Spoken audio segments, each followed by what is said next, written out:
Ya, selamat berjumpa kembali jemaat Tuhan di dalam pemahaman Alkitab pada saat ini. Sebelum kita akan memulai, mari kita akan berdoa bersama-sama. Bapa di surga, kami mengucap syukur atas segala kasih setiamu dalam hidup kami hingga saat ini. Dan kembali boleh kami bertemu, boleh kami belajar akan kebenaran firman Tuhan pada saat ini. Kiranya Tuhan yang akan menolong kami, bahkan Allah Roh Kudus yang terus bekerja berkarya dalam hidup kami, sehingga lewat kebenaran firman Tuhan, kami diteguhkan, kami diperbaharui hidup kami hari ke hari, sehingga hidup kami boleh berkenan di hadapan Tuhan. Terpujilah Engkau ya Tuhan, di dalam nama Tuhan Yesus Kristus, kami berdoa dan mengucap syukur kepada Tuhan. Amin. Nah, pada kesempatan saat ini Bapak, Ibu, dan saudara-saudara sekalian, kita akan belajar kembali di dalam Lukas pasal 11 ayatnya yang pertama sampai ayatnya yang ke-26. Namun pertama dulu kita akan membahas di dalam Lukas pasal yang pertama ayat 11 ayat pertama sampai ayat yang ke-13.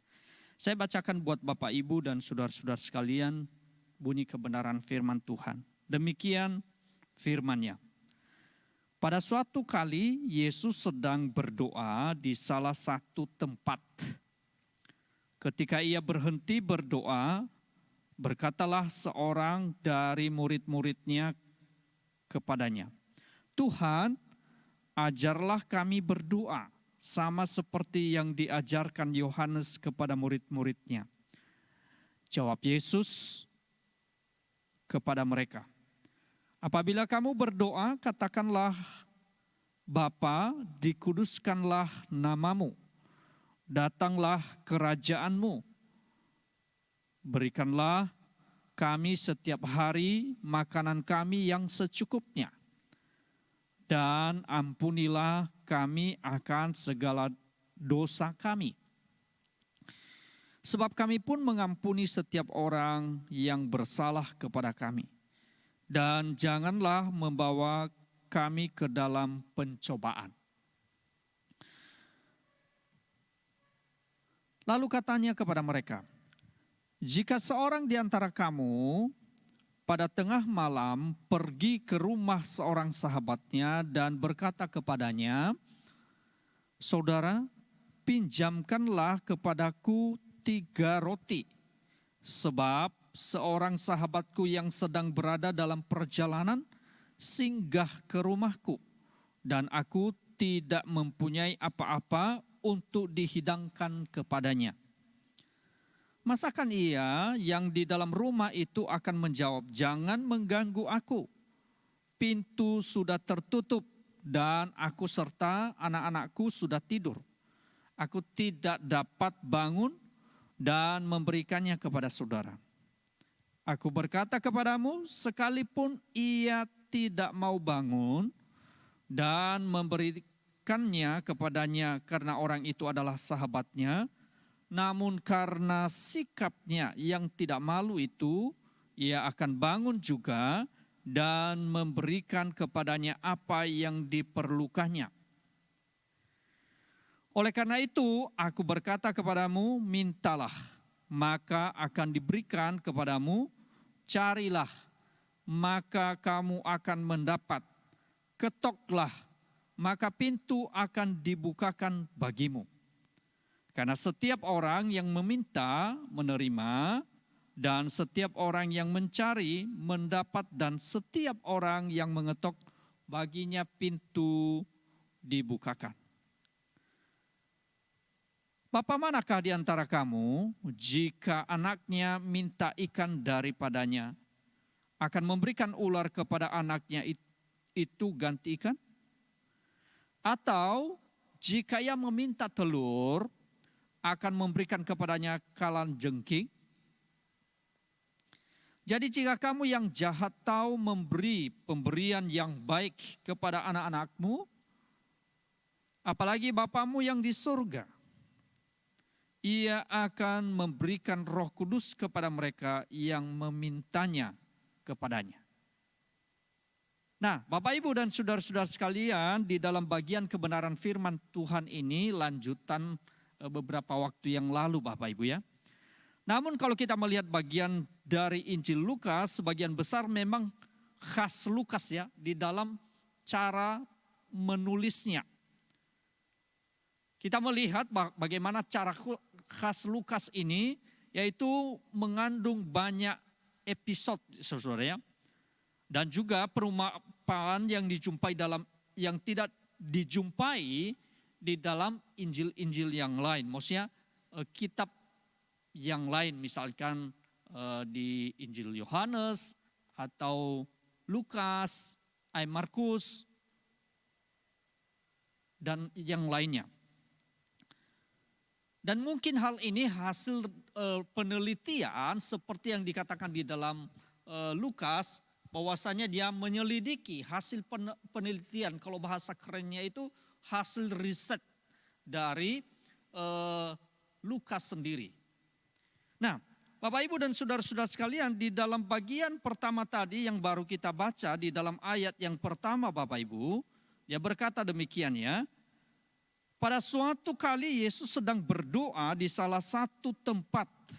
Ketika ia berhenti berdoa, berkatalah seorang dari murid-muridnya kepadanya, "Tuhan, ajarlah kami berdoa, sama seperti yang diajarkan ke Yohanes kepada murid-muridnya." Nah, di dalam bagian ini saudara, kalau kita melihat baik Lukas maupun Matius tidak menyebut secara detail tempat peristiwa di mana Yesus memberikan contoh doa ini Bapak Ibu kepada murid-muridnya. Namun kita melihat dalam bagian ini seperti hal yang biasa dilakukan oleh Tuhan kita Yesus Kristus, di mana sebagai manusia ia terus-menerus menjalin hubungan intim dengan Bapa melalui doa. Jadi ini adalah satu hal yang sangat penting yang selalu, bahkan yang selalu dilakukan oleh Tuhan kita Yesus Kristus di dalam hubungannya dengan Bapa. Sebagai manusia, dia tunduk kepada Bapa. Sebagai manusia, dia juga melakukan kehendak Bapa. Sebagai di dalam menjalankan tugasnya sebagai Mesias nantinya. Dia tidak pernah melalaikan tentang persekutuannya dengan Bapa yang telah mengutusnya ke dalam dunia ini. Dan tentunya saudaraku yang dikasihi Tuhan, di dalam bagian ini para murid-murid menyaksikan Tuhan Yesus berdoa. Mereka menyaksikan hal itu. Bahkan tidak jarang dia selalu mengajak para murid-murid itu untuk berdoa bersama-sama dengan dia. Dan pasal-pasal sebelumnya kita sudah melihat hal itu Bapak Ibu dan saudara-saudara sekalian. Bagaimana para murid-murid itu tidak bisa bertahan di dalam ketika mereka diajak oleh Tuhan Yesus untuk berdoa.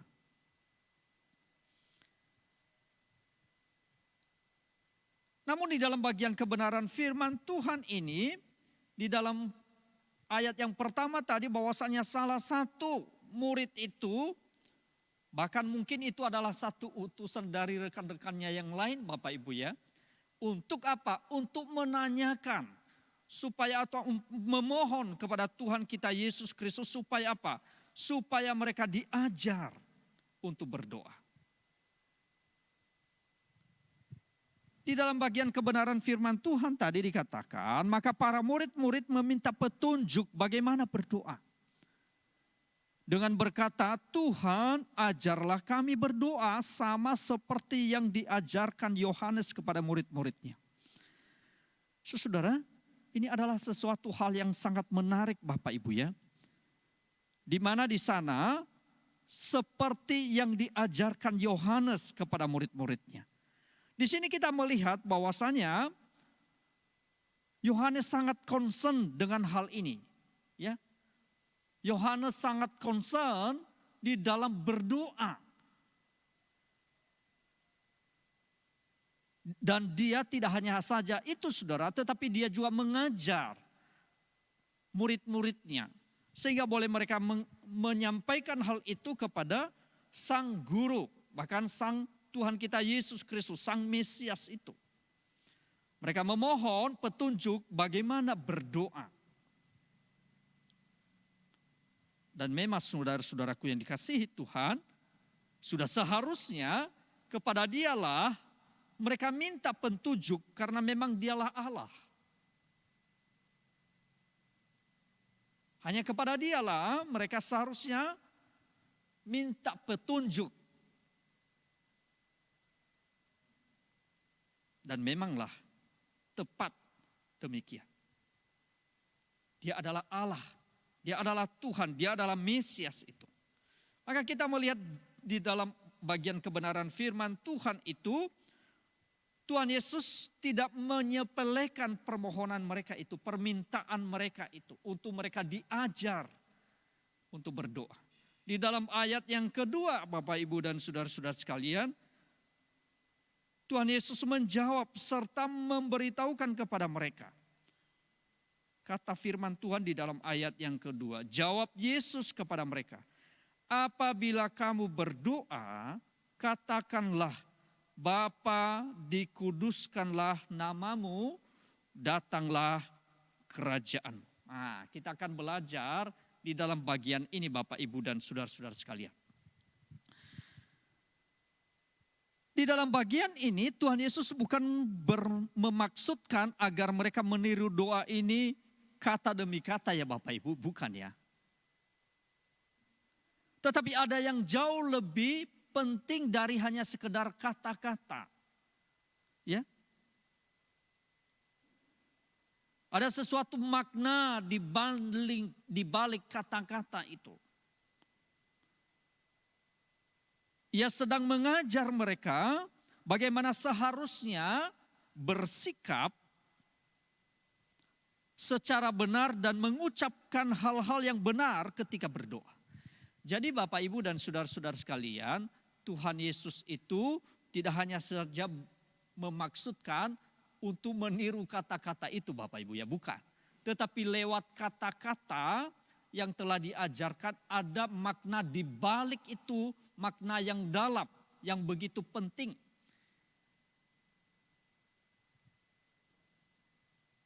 Apa yang diajarkan di balik itu? Yaitu bagaimana seharusnya bersikap secara benar dan mengucapkan hal-hal yang benar ketika kita berdoa kepada Allah.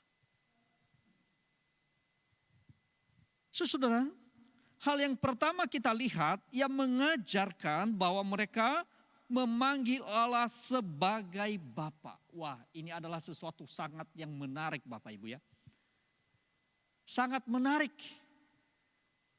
Karena hanya di dalam kekristenan hal ini bisa kita menemukan. Allah yang besar, Allah yang pencipta segala alam semesta beserta dengan isinya. Allah yang sedemikian hebatnya. Kita memanggil sebagai Bapa. Saudaraku yang dikasihi Tuhan, sekali lagi ia mengajar bahwa mereka memanggil Allah sebagai Bapa. Artinya apa sebenarnya? Di balik kata-kata itu bahwasanya ketika kita berdoa, kita memanggil Dia sebagai Bapa. Dalam bagian ini memiliki satu penekanan yang berarti adalah relasi. Ada satu relasi. Kita orang percaya memiliki relasi serta akses dengan Bapa di surga. Dan hanya dimungkinkan hal itu melalui siapa?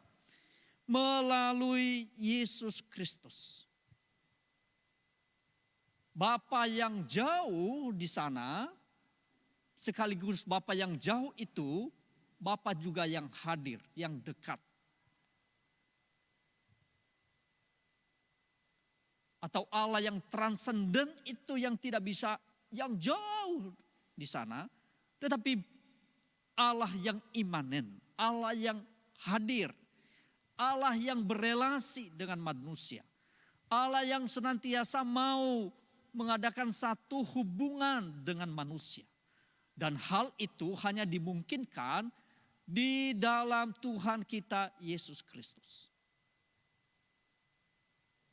Wah, di agama-agama yang lain, kepercayaan-kepercayaan kita tidak bisa menemukan hal ini Bapak Ibu ya. Hanya di dalam kekristenan ada satu relasi dengan Allah. Ada satu hubungan yang intim dengan Allah. Allah yang jauh sekaligus Allah juga yang dekat dengan manusia. Allah yang jauh sekaligus Allah yang mau mendengar, bahkan bersekutu dengan manusia. Dan sekali lagi Bapak Ibu, hanya dimungkinkan hal itu melalui dan di dalam Yesus Kristus Tuhan. Karena melalui Yesus Kristus dapat kita dilayakan, bukan saja hanya dilayakan, tetapi melalui Kristus kita dijadikan anak-anaknya. Sehingga dengan demikian saudara ada satu relasi dengan Dia. Sekali lagi Bapak Ibu dan saudara-saudara sekalian. Karena melalui Yesus Kristus dapat kita dilayakan. Bukan hanya dilayakan tetapi juga melalui Kristus Tuhan. Kita dijadikan anak-anaknya. Sehingga dengan demikian ada satu relasi dengan Dia. Ada satu hubungan yang intim dengan Dia.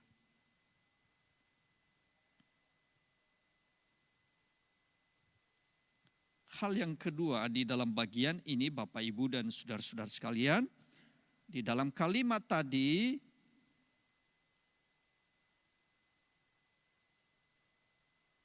Apabila kamu berdoa katakan Bapa. Yang kedua, dikuduskanlah namamu. Nah, dikuduskanlah namamu. Dikuduskanlah namamu memiliki satu makna. Artinya apa? Kita berkomitmen menghormati dan memuliakan nama Allah di dalam kehidupan kita. Karena Dia adalah pribadi Maha Kudus. Kalau kita melihat di dalam bagian kebenaran firman Tuhan, malaikat itu menyerukan bahwa Dia Allah yang Maha Kudus. Maka kita berkomitmen untuk turut ambil bagian di dalam perluasan kerajaan-Nya. Kita berkomitmen untuk hidup dalam ketaatan kepada Dia. Allah yang dekat tadi adalah Allah yang Maha Kudus yang patut dihormati, dihargai. Dan memang sudah sepatutnya demikian.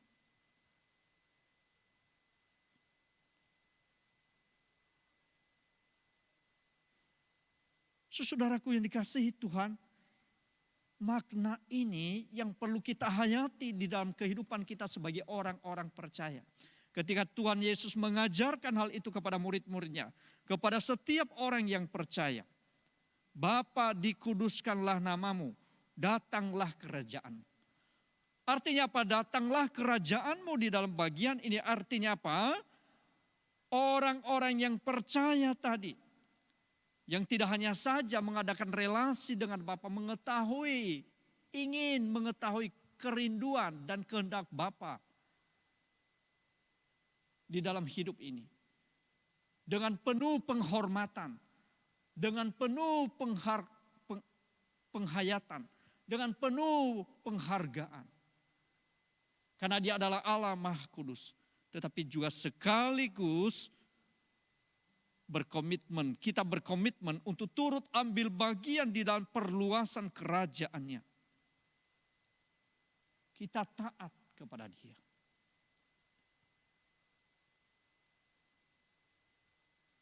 Sangat menarik bukan? Allah yang besar tadi, Allah yang jauh tadi di sana, Allah yang Maha Kudus tadi, sekaligus Allah yang dekat dengan manusia. Manusia yang telah jatuh di dalam dosa. Itu sebabnya hal itu hanya dimungkinkan melalui dan di dalam Yesus Kristus. Melalui Mesias, melalui anak Allah, yaitu Yesus Kristus Tuhan.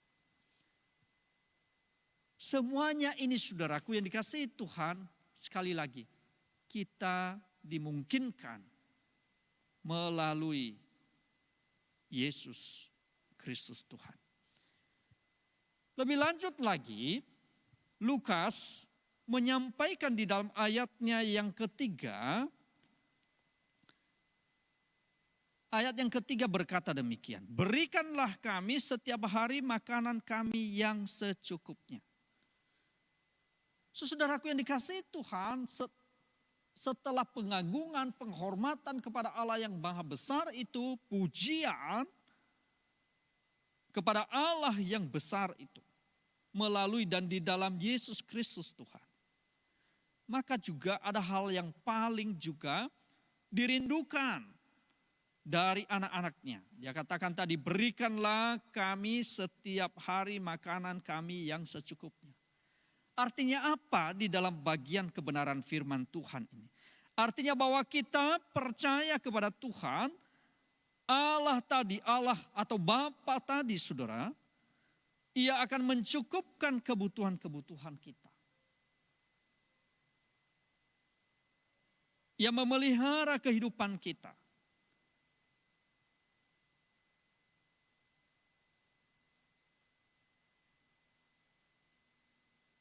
Dia tidak pernah melalaikan hal itu. Dia tidak pernah membiarkan hal itu untuk tidak menikmati segala kebutuhan dalam hidup ini. Artinya apa? Sekali lagi bahwa kita percaya kepada Tuhan bahwa Ia mencukupkan kebutuhan-kebutuhan kita. Kalau kita perhatikan saudaraku yang dikasihi Tuhan, ada satu kalimat atau kata cukup, secukupnya. Artinya apa? Itu berarti bergantung kepada Tuhan. Ini berarti bahwa manusia dalam hal yang primer saja, soal makan dan minum pun, kita harus bergantung kepada Allah. Karena memang Dialah sumber segala-galanya. Dialah sumber pemeliharaan kehidupan ini. Tidaklah salah saudaraku yang dikasihi Tuhan, Lukas menulis hal ini dan menyampaikan kepada setiap orang yang percaya, berikanlah kami setiap hari makanan kami yang secukupnya.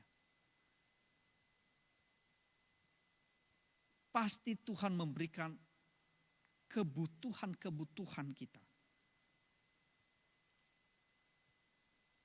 Makan dan minum.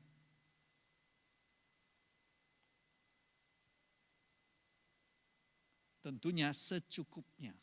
Nah, di dalam hal ini Bapak Ibu dan saudara-saudara sekalian, Tuhan menyediakan memelihara kehidupan ini. Hari demi hari.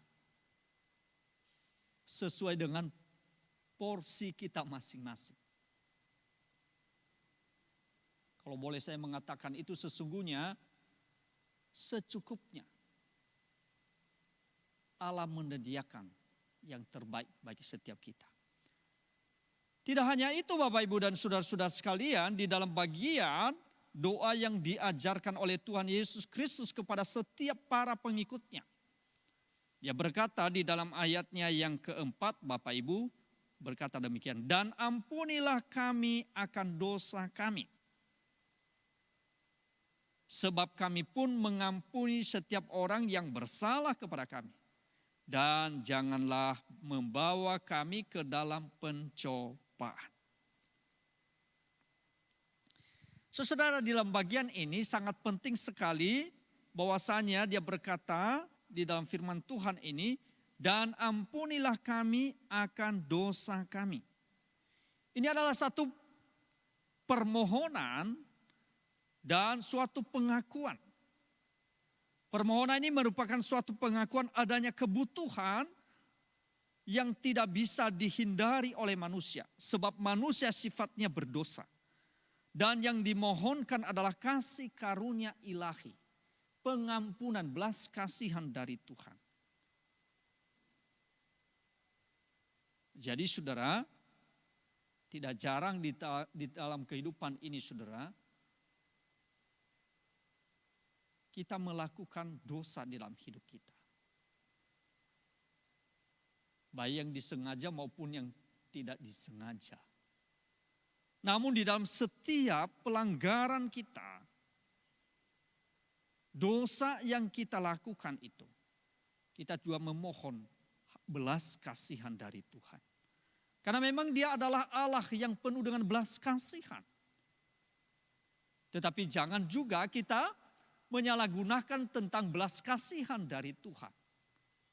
Oh, nanti saya diampuni oleh Tuhan, pokoknya saya minta ampun langsung diampuni oleh Tuhan. Ya memang benar, tetapi tidak menyalahgunakan tentang belas kasihan dari Tuhan untuk melakukan dosa di hadapan Tuhan. Kita berjuang menjaga kehidupan kita. Banyak orang yang menyalahgunakan hal ini, Bapak, Ibu, dan saudara-saudara sekalian. Tidak jarang mereka, nanti Tuhan ampuni kok. Artinya apa? Mereka menyalahgunakan tentang kasih Tuhan.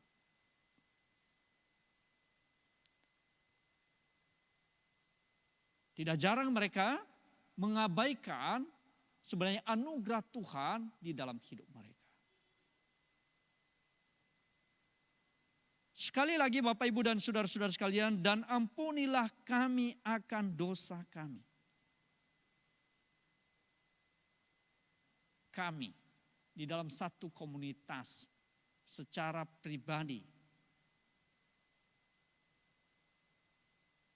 sebagai gereja Tuhan memohon pengampunan dari Tuhan. Karena melalui tindakan-tindakan kita, pelanggaran kita yang mungkin sering kali kita lakukan di dalam kehidupan ini. Tetapi sekali lagi, bagi orang yang sungguh-sungguh memohon kepada Tuhan, Ia memberikan pengampunannya. Ia memberikan kasih-Nya kepada mereka. Ia mengampuni mereka dari dosa mereka yang tentunya sungguh-sungguh memohon belas kasihan dari Tuhan. Saudaraku yang dikasihi Tuhan, tidak hanya saja berkaitan dengan dosa kami, tetapi juga dari orang lain. Nah, di dalam ayat yang firman Tuhan tadi dikatakan, sebab dan ampunilah kami akan dosa kami. Sebab kami pun mengampuni setiap orang yang bersalah kepada kami. Saudara, bisa kita melihat hal ini, saudara ya. Kita sendiri dan juga kepada orang lain memberikan pengampunan kepada orang lain. Artinya apa di sini, saudara? Yang bersalah kepada kami, garis bawahi.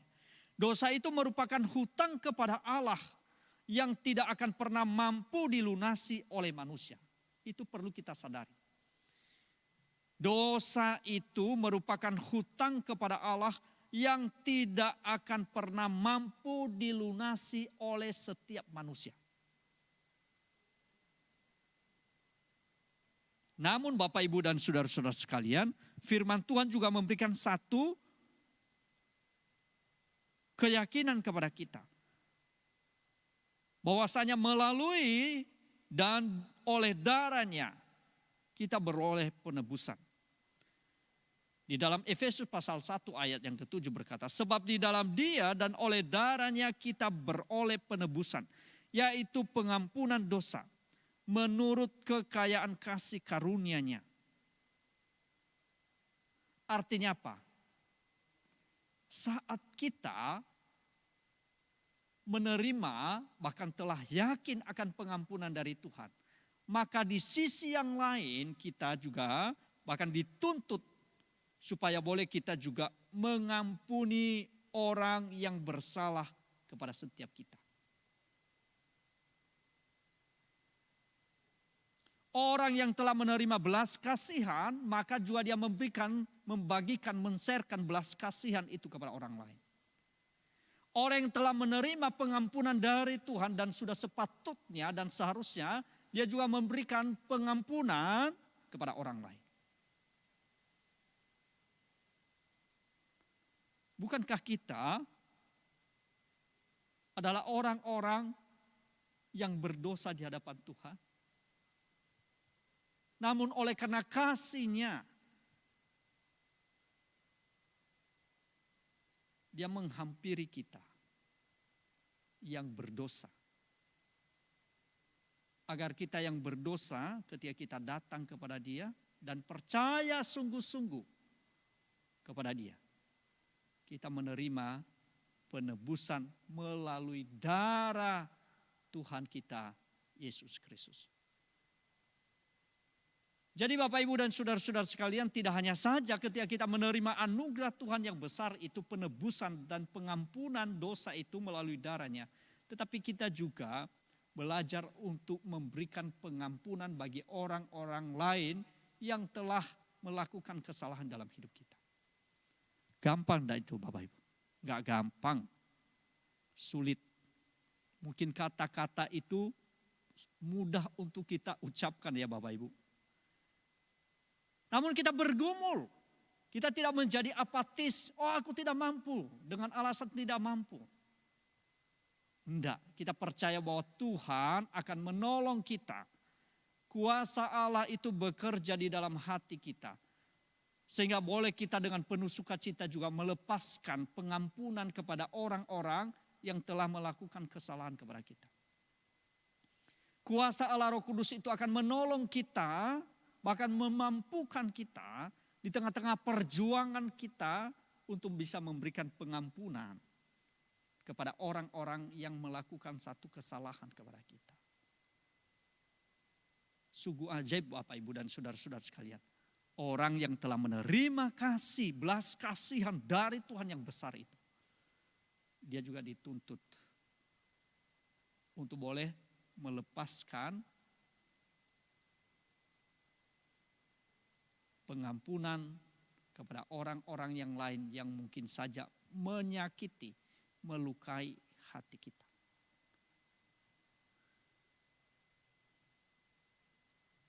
Saudaraku yang dikasihi Tuhan, doa ini memohon agar orang percaya dijaga, agar tidak senantiasa dibiarkan sedemikian rupa. Saudaraku yang dikasihi Tuhan, hal yang sangat menarik Bapak Ibu dan saudara-saudara sekalian di dalam ayatnya yang berikutnya, di dalam ayatnya yang keempat ini. Janganlah membawa kami ke dalam pencobaan.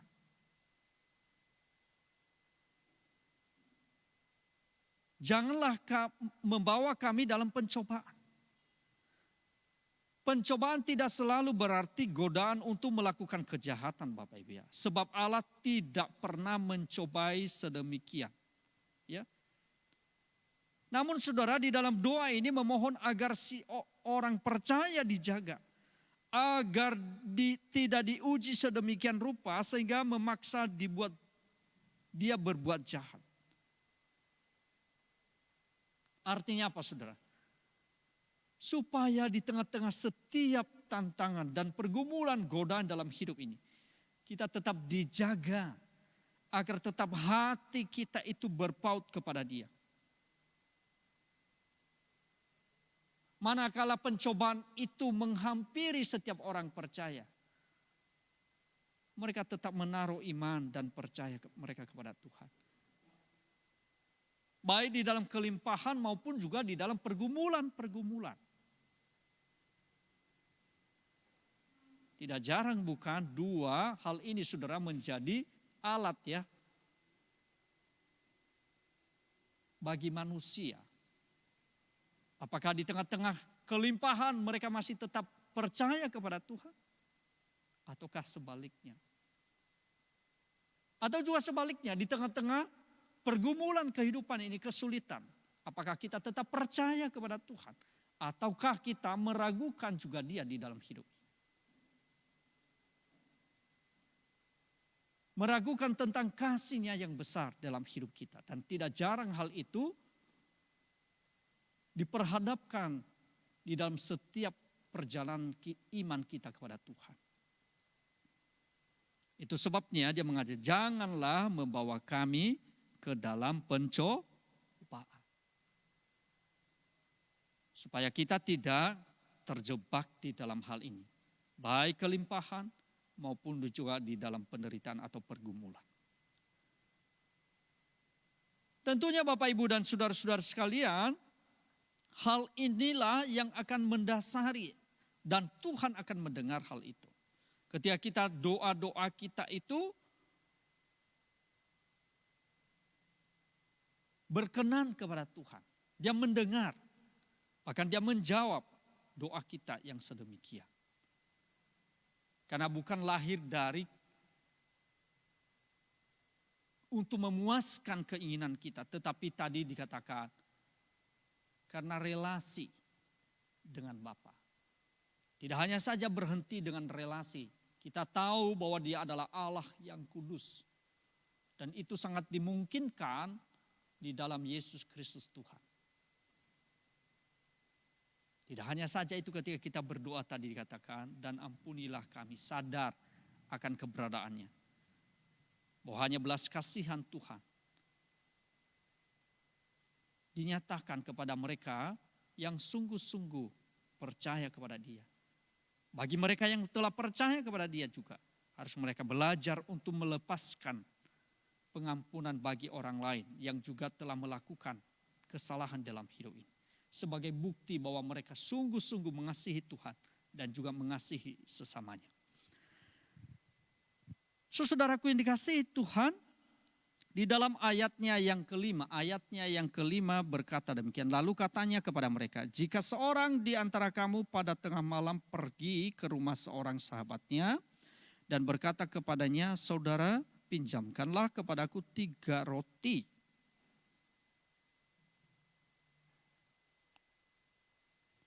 Di dalam bagian ini Bapak, Ibu, dan saudara-saudara sekalian, di dalam ayat yang kelima ini saudara, kita melihat satu yang sangat penting, bahwa Allah itu selalu terbuka menolong kita di dalam segala waktu. Kita melihat di dalam ayat yang kelima ini, Tuhan Yesus memberikan suatu perumpamaan mengenai seorang sahabat yang datang pada waktu malam kepada sahabat yang lain untuk meminta pertolongan. Karena di dalam keadaan yang sangat mendesak sekali, maka ia tidak segan-segan datang pada waktu yang sangat tidak memungkinkan sahabatnya untuk menolong. Namun saudaraku yang dikasihi Tuhan, namun ia datang juga pada tengah malam. Kita melihat tadi di dalam kisah ini. Sahabatnya terpaksa bangun dari tidur dan menolong kebutuhannya tersebut. Saudara, Tuhan Yesus mengumpamakan pertolongan Tuhan seperti cerita ini. Kita sebagai sahabatnya dapat datang dengan tiba-tiba untuk memohon sesuatu kepada Allah dalam doa-doa kita.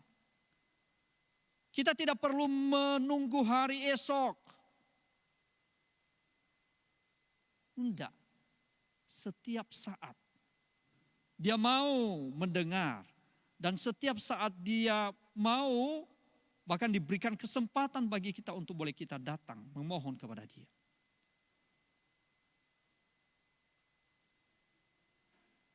Dia pun tetap bersedia menolong. Waktu tidak menghalangi Allah untuk menolong kita, tidak. Oleh sebab itu dalam segala waktu kita dapat datang untuk memohon uluran tangan dan kasih Tuhan di dalam hidup ini.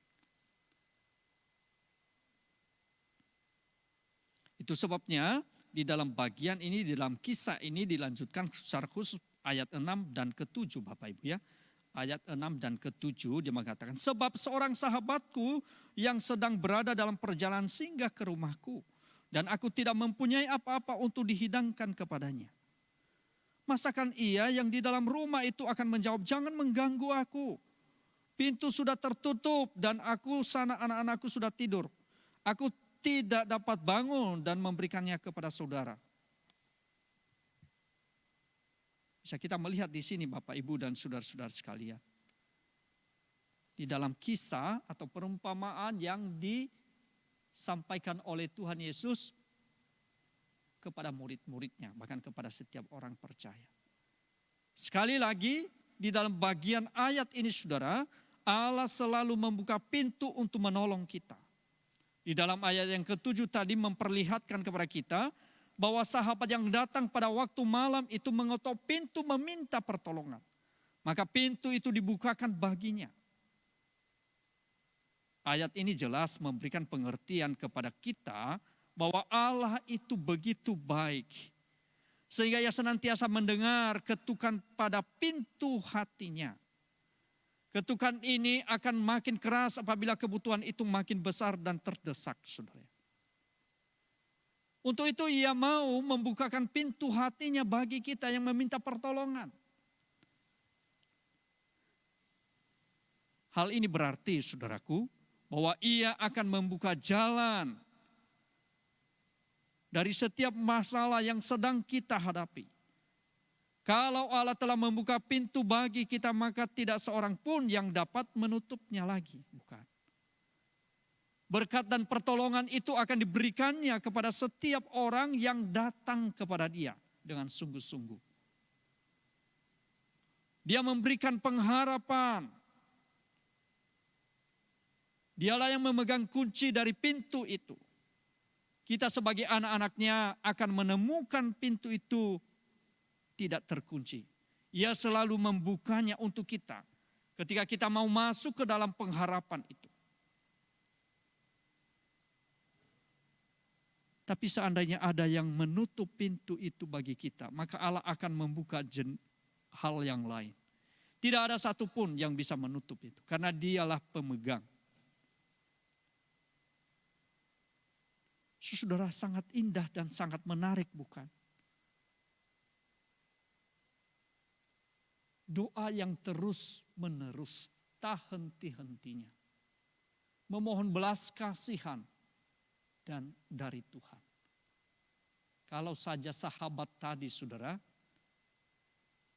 seolah-olah sahabat itu ketika dia mengetuk pintu dan meminta sesuatu dari sahabatnya itu, dia tidak segan-segan untuk juga memberikannya.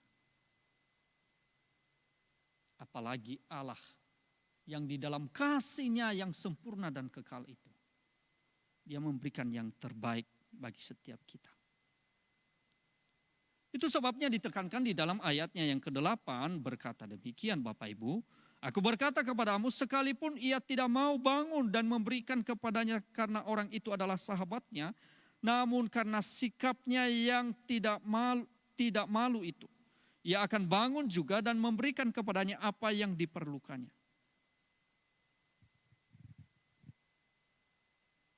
Artinya apa, saudaraku, ini kasih Tuhan sekali lagi mau menegaskan kepada kita, Allah selalu terbuka tangannya untuk menolong kita.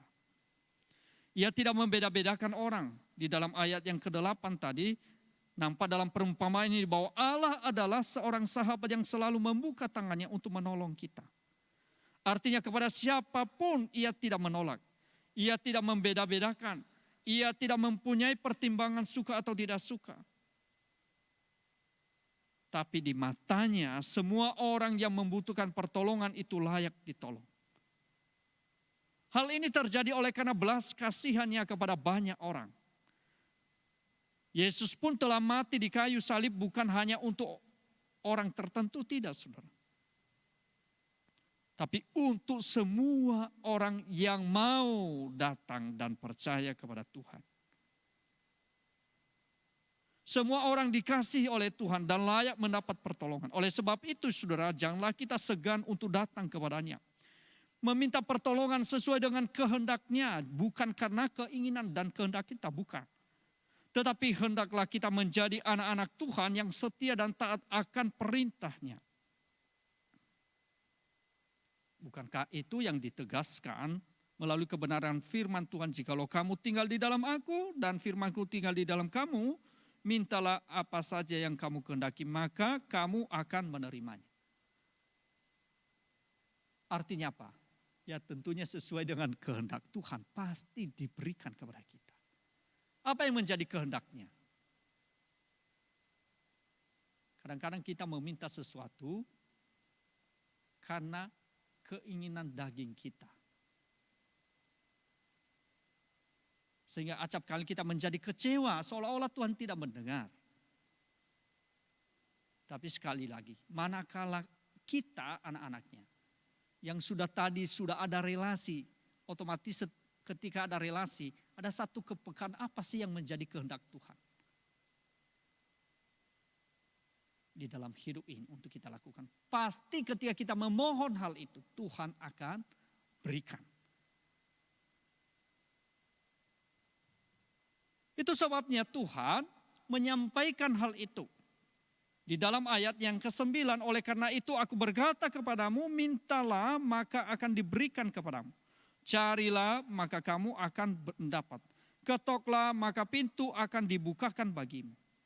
Ayat yang ke-10, karena setiap orang yang meminta menerima dan setiap orang yang mencari mendapat dan setiap orang yang mengetok baginya pintu dibukakan. Bapa manakah di antara kamu jika anaknya meminta ikan daripadanya akan memberikan ular kepada anaknya itu ganti ikan? Atau jika ia meminta telur akan memberikan kepadanya kalanjengking? Jadi jika kamu yang jahat tahu memberikan pemberian yang baik kepada anak-anakmu, apalagi Bapamu yang di surga, Ia akan memberikan Roh Kudus kepada mereka yang meminta kepadanya. Nah, Bapak Ibu, sangat menarik dalam bagian ini. Allah selalu menyediakan yang terbaik untuk kita. Allah dapat memberikan apa saja yang kita minta, tetapi Ia memberikan yang terbaik. Apa saja yang diberikan tidak selalu yang terbaik, tetapi yang terbaik adalah sesuatu yang baik menurut pemandangannya. Itu sebabnya di dalam ayat yang ke-9 Bapak Ibu dan saudara-saudara sekalian, Tuhan Yesus menjelaskan mengenai isi dari pemberiannya kepada sahabatnya yang memohon kepadanya. Tuhan Yesus memberikan kepada sahabatnya apa yang diperlukannya. Apa yang menjadi kebutuhannya. Ia tidak memberikan apa yang tidak diperlukan. Inilah artinya memberikan yang terbaik. Memberikan apa yang kita perlukan membuat hati kita menjadi senang. Karena pemberian itu dapat digunakan dan menimbulkan ucapan syukur yang mendalam kepada Tuhan kita Yesus Kristus. Oleh sebab itu permintaan kita juga harus disesuaikan dengan kehendaknya. Kita tidak boleh meminta sesuatu yang hanya bertujuan memuaskan keinginan kita. Menyuburkan segala hawa nafsu kita. Tetapi orang-orang yang sungguh-sungguh dekat dengan Dia. Makanya tadi orang yang sungguh-sungguh peka terhadap keinginan Tuhan. Dia peka. Maka tentunya dia minta sesuai dengan keinginan Tuhan. Karena Tuhan itu adalah Allah yang maha tahu. Dia sangat tahu apa yang menjadi kebutuhan kita. Dia sangat tahu apa yang kita perlukan dalam hidup ini. Jadi kita bertanya, buat apa lagi kalau berdoa kalau Tuhan sudah tahu. Itu adalah satu tanda kedekatan kita kepada Dia. Bahwa kita sungguh-sungguh mengasihi Dia sebenarnya. Tuhan memang sudah tahu. Tapi Dia butuh setiap anak-anaknya yang dekat dengan Dia.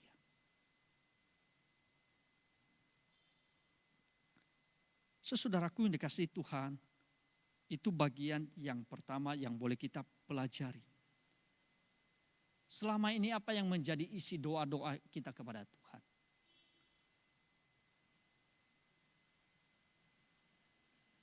Hal-hal yang menyuburkan segala hawa nafsu kita kah? Ataukah kita memohon seperti isi dari doa yang diajarkan oleh Tuhan Yesus ini kepada kita? Kalau hal itu yang kita lakukan, yang kita praktekkan di dalam kehidupan kita, percayalah Tuhan akan menjawab dan memakai kita sekalian menjadi alat perpanjangan Tuhan dimanapun Tuhan tempatkan kita. Yang kedua Bapak Ibu, kita akan melanjutkan di dalam bagian yang kedua ayat 14 sampai ayatnya yang ke-15.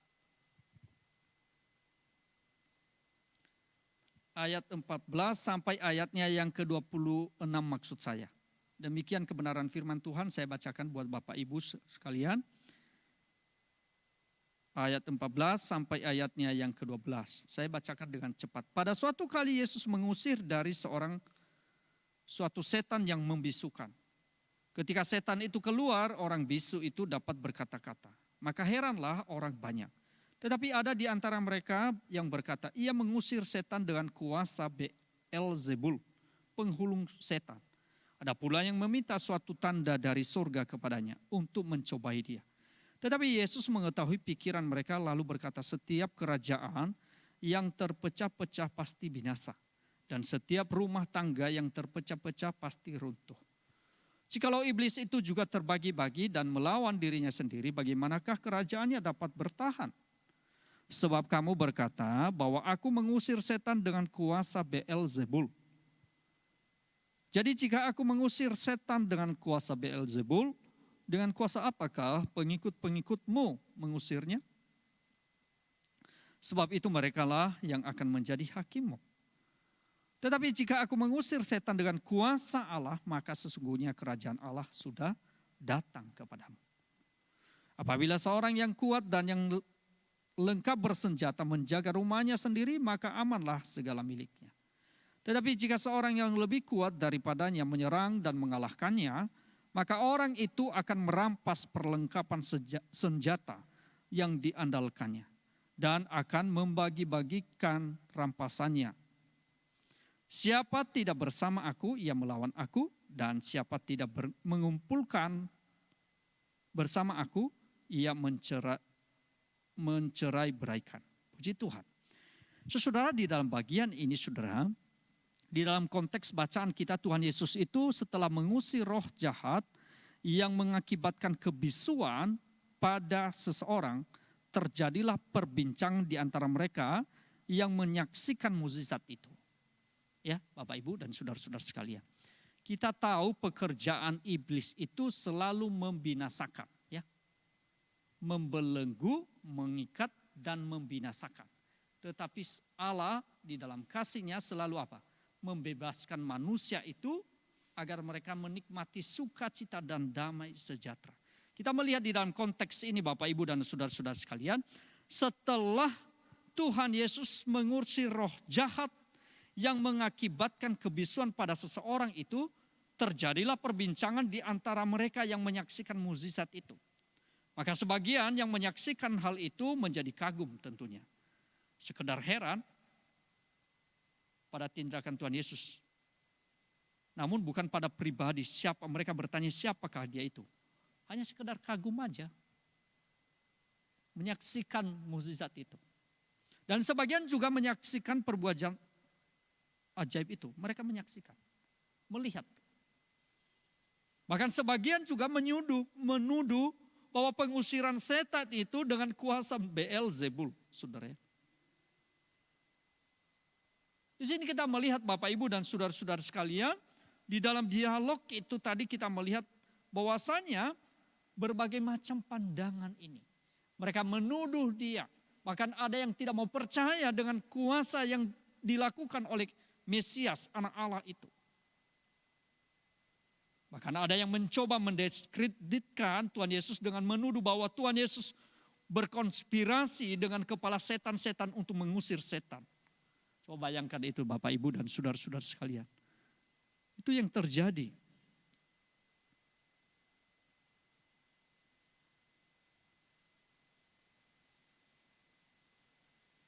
Ada yang heran, orang banyak heran. Wah, bisa terjadi hal ini saudara di zaman kita saudara. Di tengah-tengah orang percaya.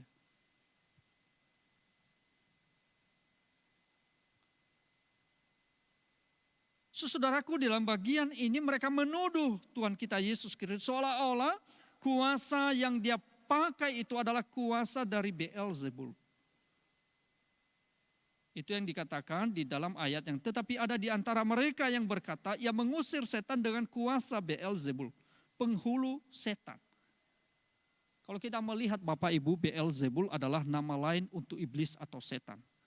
Sebutan ini sebenarnya hanya muncul di dalam Alkitab. Di dalam Matius pasal 10 ayat 25, pasal 12 ayat 24 dan ayat 27. Markus juga pasal 3 ayat yang ke-22. Dan Lukas pasalnya yang ke-11 ayat 15, 19, ini yang baru kita baca. Saudara, di sisi yang lain asal-usul Beelzebul itu dikaitkan dengan dewa orang Filistin yang disembah di Ekron. Ya, di dalam perjanjian lama hal itu tertulis. Nah, di dalam perkembangannya saudara, selanjutnya nama ini sudah umum dikenakan pada penguasa tertinggi dari kerajaan kegelapan sebenarnya.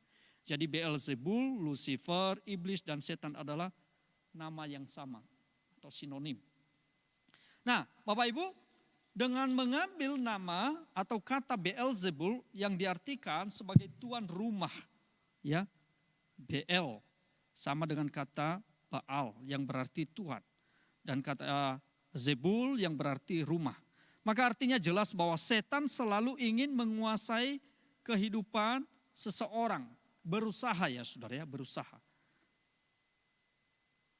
untuk menguasai kehidupan manusia, ingin menguasai.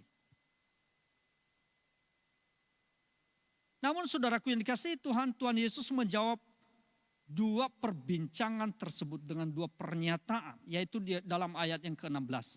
Ada pula yang meminta satu tanda dari surga kepadanya untuk mencobai dia. Lihat saudara, apakah kurang tanda yang sudah Tuhan kerjakan? Tidak.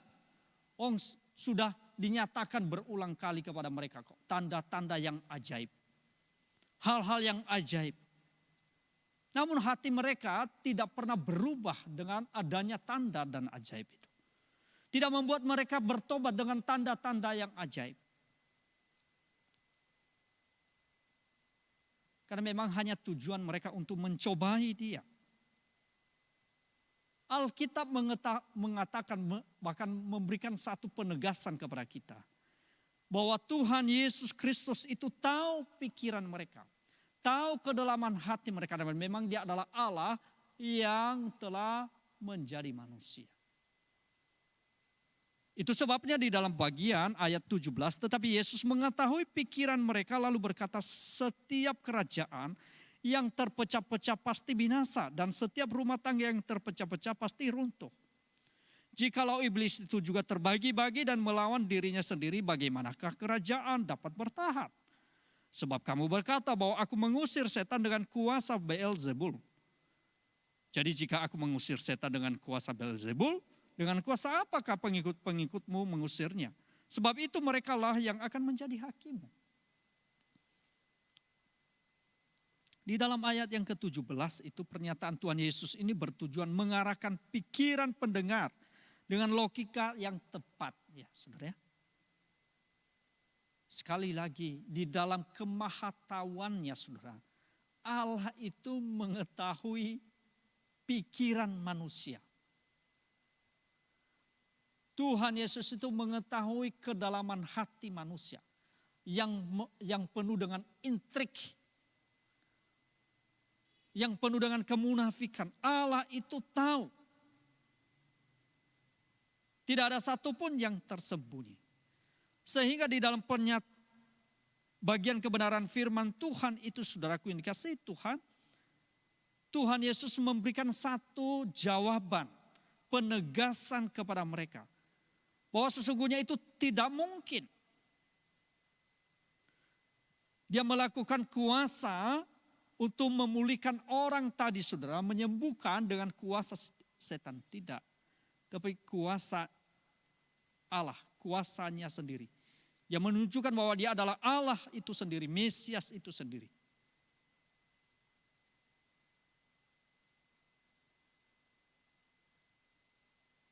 Saudaraku yang dikasihi Tuhan, ini sangat penting untuk boleh kita pahami sebagai anak-anak Tuhan. Sekalipun mereka menyatakan bahwasanya meminta suatu tanda dari surga kepadanya untuk dinyatakan. Padahal sudah dinyatakan kepada mereka kok. Berulang kali sudah dinyatakan tanda-tanda yang ajaib. Termasuk tadi setan yang membuat orang itu bisu, lalu dengan kuasa Kristus, kuasanya melepaskan orang itu dari belenggu dan ikatan iblis itu yang akan membinasakan. Kuasa yang telah dinyatakan oleh Tuhan Yesus kepada orang-orang itu. Mereka menyaksikan, melihatnya. Di mana Tuhan Yesus melepaskan orang oleh karena kuasa iblis. Sehingga membuat orang itu bisu, dicengkram oleh iblis. Sehingga tidak menikmati sukacita, dia tidak menikmati kebahagiaan. Tetapi kuasa Tuhan melepaskan orang itu sehingga apa? Dia bisa berkata-kata, dia bisa menyampaikan sesuatu hal. Dia menikmati sukacita, dia menikmati kelepasan kebebasan itu. Itu sebabnya di dalam bagian ini saudaraku, ketika mereka menuduh hal itu, dengan kuasa itu Tuhan Yesus Kristus memberikan satu pernyataan.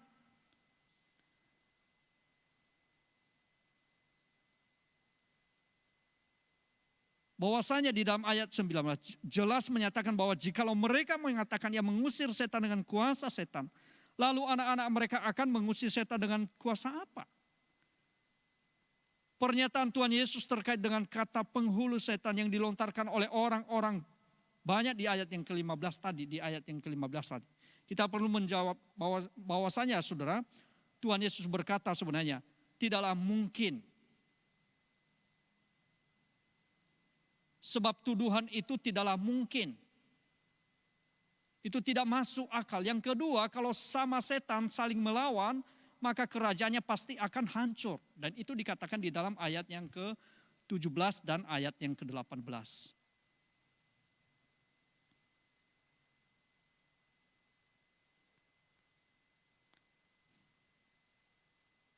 Setan bukan makhluk yang bisa diadu domba. Sekali lagi tuduhan ini tidak masuk akal. Yang bisa menghancurkan kuasa setan hanya kuasa Allah. Dan itu telah dinyatakan oleh Kristus. Dia menyatakan bahwa dia adalah Allah sendiri. Dia adalah Tuhan, dia adalah Mesias. Dirinya sebagai anak Allah. Dirinya sebagai seteru iblis dan memang iblis telah dikalahkan dengan kuasanya. Iblis tidak bisa menguasai, tapi Allah lah yang menguasai. Allah lah yang menghancurkan kuasa setan, hanya kuasa Allah saja. Tidak ada hal yang lain. Itu sebabnya di dalam ayat yang ke-20 berkata, tetapi jika aku mengusir setan dengan kuasa Allah, maka sesungguhnya kerajaan Allah sudah datang kepadamu. Artinya apa? Pengusiran dalam bagian ini juga hendak menyatakan bahwa kerajaan Allah sudah berada di tengah-tengah mereka. Tanda-tanda ini sebenarnya sudah dinyatakan Tuhan Yesus kepada Yohanes atau sebelum peristiwa bagian ini terjadi. Sudah dinyatakan kok. Tanda-tanda tersebut dapat ditemukan pada catatan Matius pasal 11 ayat 2 sampai 5 Saudara. Pergilah dan katakanlah kepada Yohanes apa yang kamu dengar dan lihat. Orang buta melihat, orang lumpuh berjalan, orang kusta menjadi tahir, orang tuli mendengar, orang mati dibangkitkan, dan kepada orang miskin diberitakan kabar baik. Artinya apa? Kerajaan Allah itu telah ada dan hadir di tengah-tengah mereka. Jelas Bapak Ibu dari jawaban Tuhan Yesus di atas, ia ingin menekankan bahwa tanda-tanda tersebut adalah tanda-tanda kemesiasannya. Tanda-tanda di mana kuasa Allah dinyatakan. Dan tanda-tanda tersebut berulang kali dinyatakan. Misalnya ketika ia telah mengusir dari seorang setan yang membisukan. Ia berkata, jika aku mengusir setan dengan kuasa Allah, maka sesungguhnya kerajaan Allah sudah datang kepadamu. Saudara, sungguh menarik dan indah bukan? Menguatkan kita, meneguhkan iman kita sebagai orang-orang yang percaya bahwa dia adalah Mesias, anak Allah. Yang telah hadir dan telah menyatakan kuasanya di tengah-tengah kita. Ayat 21-22 mengatakan bahwa apabila seorang yang kuat dan yang lengkap bersenjata menjadi rumah sendiri, maka amanlah segala miliknya. Tetapi jika seorang yang lebih kuat daripadanya menyerang dan mengalahkannya, maka orang itu akan merampas perlengkapan senjata yang diandalkannya dan akan membagi-bagikan rampasannya. Dalam bagian ini Tuhan Yesus menggunakan ilustrasi. Seseorang yang lebih kuat yang mengikat pemilik rumah yang kuat sehingga tidak berdaya tadi saudara di dalam ayat 22. Tadi dikisahkan demikian, maka iblis mengklaim kepemilikan atas dunia ini. Akan tetapi saudara, Kristus datang dari Bapa untuk menegakkan apa? Kerajaannya. Kerajaannya menyingkirkan kuasa iblis atas dunia ini. Artinya apa? Seolah-olah iblis itu menguasai. Seolah-olah iblis itu mengklaim, saudara ya. Tetapi sesungguhnya Kristus datang dari kerajaannya. Kerajaan Allah itu telah menyingkirkan kuasa iblis atas dunia ini. Tentu Tuhan Yesus membuktikan diri sebagai Mesias yang dari Allah. Untuk apa? Memerdekakan manusia dari belenggu dosa dan tipu daya iblis itu. Hanya orang yang menyadari kebenaran ini dan mengakuinya lah yang dapat memahami kuasa Tuhan yang memerdekakannya dari belenggu dan tipu daya iblis. Itu sebabnya dikatakan di dalam ayat yang ke-23, siapa tidak bersama aku, ia melawan aku. Dan siapa tidak mengumpulkan bersama aku, ia mencerai beraikan. Artinya apa saudara? Ayat 23 merupakan tujuan dari pembahasan ayat 17 sampai 22. Bahwa Yesus mengajak mereka untuk bersama-sama dengan dia tanpa keraguan. Kalau kuasa Allah adalah kuasa yang menaklukkan kegelapan.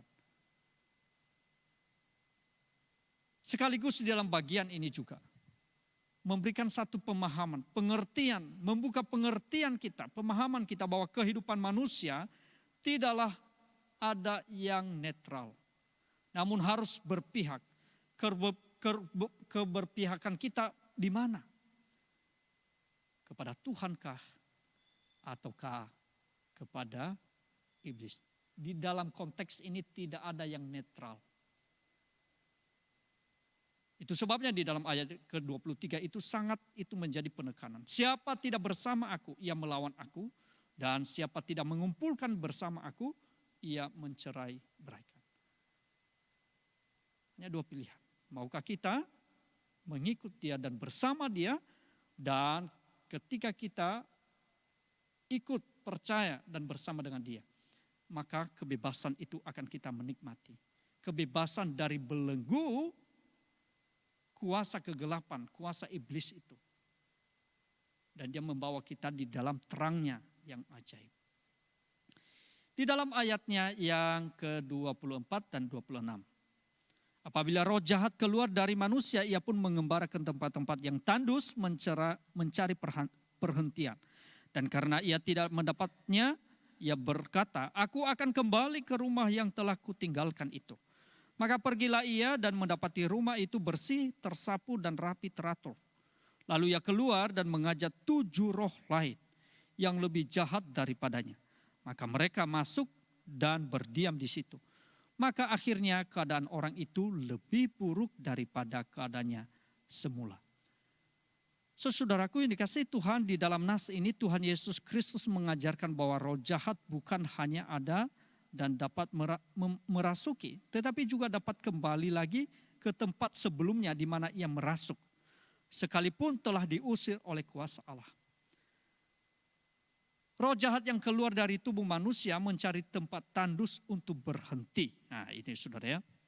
Artinya apa saudara? Herannya kalau kita melihat Tuhan Yesus menggambarkan orang yang telah diusir setan itu dengan perumpamaan rumah yang bersih, tersapu dan rapi teratur di dalam ayat yang ke-25. Bersih dan teratur tidak berarti Bapak Ibu hidupnya suci karena diisi oleh firman Allah dan hidup berpusat kepada Kristus. Bukan maksudnya di situ saudara. Namun di sini saudara, hidup ternyata tidak berisi, kosong, melompong. Lebih parah lagi, roh jahat itu datang tidak sendiri. Artinya apa saudara? tidak mau mempercayai Tuhan dengan sungguh-sungguh dalam hidup mereka. Tidak mau melakukan kebenaran firman Tuhan itu dalam kehidupan mereka. Memang kita menyadari ya, kita adalah orang yang berdosa. Ya. Itu sebabnya tadi mengatakan, menggambarkan hal itu, kosong. Digambarkan hal yang demikian. Sehingga Alkitab mengatakan tadi, setelah dia mengusir, bahkan dia mengajak roh lain yang memiliki kekuatan 7 roh jahat untuk menguasai tempat yang lama dan menghancurkannya. Mereka menjadi penguasa rumah kosong itu. Artinya apa? Melalui pengajaran ini Tuhan Yesus mengingatkan bahwa roh jahat dapat menguasai dan menyakiti kita jika kita tidak sungguh-sungguh percaya kepada Tuhan Yesus Kristus yang adalah Mesias Anak Allah. Sebab hidup yang kosong dan tidak diisi oleh Tuhan Yesus sama seperti memberi kesempatan bagi roh jahat untuk menguasai lagi.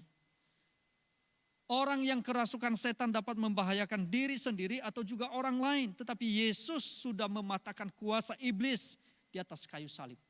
Sehingga hidup kita ketika kita percaya kepada Dia. Hidup kita bermakna.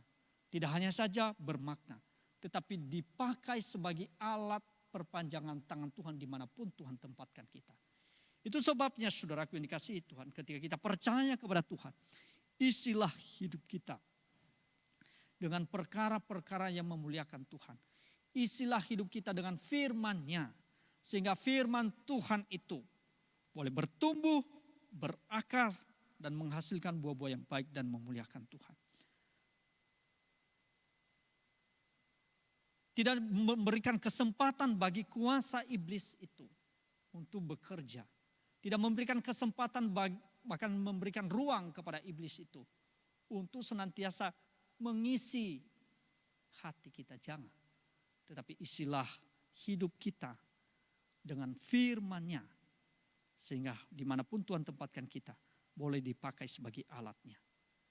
Kiranya hal ini Bapak Ibu dan saudara-saudara sekalian dapat memberkati kita, dan mungkin nanti kembali kita akan merenungkan kebenaran firman Tuhan juga yang disampaikan oleh hambanya Bapak Penatua Insinyur Linda Haryanto.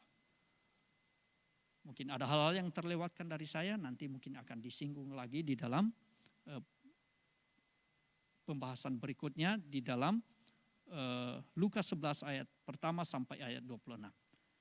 Mari kita akhiri pertemuan kita pada saat ini. Mari kita berdoa. Tuhan Yesus, terima kasih firman-Mu. Ada banyak hal yang mungkin terus kami gumulkan.